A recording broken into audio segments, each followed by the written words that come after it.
Welcome to Dreams of Aquariums. I've been away due to my job. It has taken quite a lot of my time and effort. It's really hot in here, and that's why I'm keeping the aquarium open.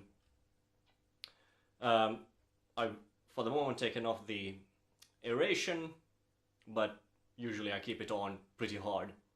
It's almost 30 Celsius here, so these aquariums need some cool down. Today I'm going to talk about mistakes. I'm a beginner and I've made a mistake. As you perhaps saw in the last video, I was giving food to my fish, and quite apparently I was giving way too much food to them. Now this led over time to an accumulation of debris on the bottom of these aquariums. So waste decomposes to ammonia and nitrites, and then to nitrates.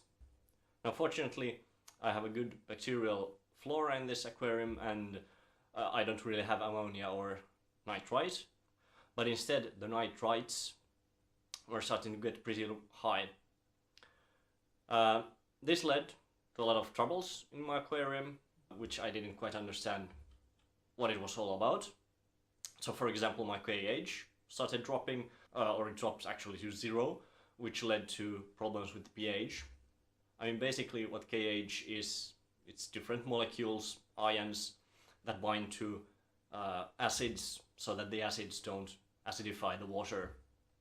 And nitrates, they bond with hydrogen and they make an acid that slowly, or rather quickly in my case, ate up all the KH.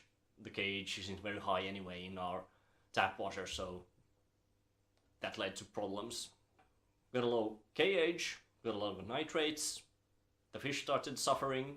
I could actually see some signs in my fish that the nitrates were pretty high. So they start flashing, and a sort of an apathy came over them, so they didn't move that much and they were mostly hiding. And when my nitrates got really high, like over 100 milligrams per liter, at that point some of them started to get problems with their swimming, and this persisted even after the nitrates were lowered. But at the moment they seem all fine. Also the plants were affected. They didn't grow quite as well and started to die off, especially the swords. So that's a good sign, well, bad sign, that there's a lot of nitrates in the water. So what to do? Well, a lot of water changes of course helps, and in my case I also used a siphon, and that way get out the waste that would otherwise foul the water.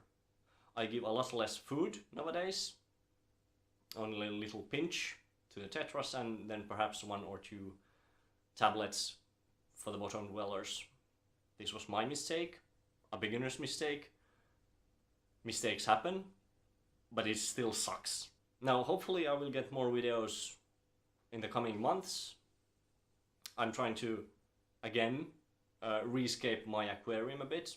There's already some things there that are different from the last video. I'll try to get these videos done as soon as possible. The job that I'm doing is still quite hectic from time to time, but we'll see. From now on, it should get better. So that's all for now. I hope to see you next time, and keep on dreaming.